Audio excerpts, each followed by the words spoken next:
अबईची शेंग प्रथम स्वच्छ धुवून लहान लहान तुकडे करून तिला मीठ घातलेल्या पाण्यात वाफवून घ्यायचे आहे. त्यानंतर तेल गरम करून त्यामध्ये जिरे मोहरीची फोडणी घालायची आहे.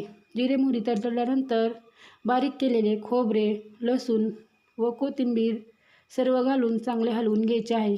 त्यानंतर काळे तिखट, हळद, मसाले घालून आणखी एकदा छान हलवून घ्यायचे आहे. मसाले छान भाजल्यानंतर त्यामध्ये वाफवलेली अबईची शेंग घालून घ्यायची आहे. अबईची शेंग वाफवायला साधारण 15 ते 20 मिनटं जातात.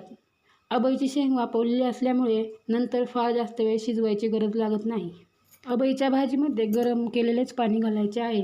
त्यानंतर चवीनुसार मीठ घालून घ्यायचे आहे. शेंग वाफवताना पाण्यात मीठ घातलेले असल्यामुळे नंतर कमीच घालावे व 4 चमचे कूट घालून घ्यावे. त्यानंतर सजावटीसाठी कोथिंबीर घालावी. अबईची शेंग ही रानभाजी असल्यामुळे ही खाणे शरीरास अत्यंत लाभकारक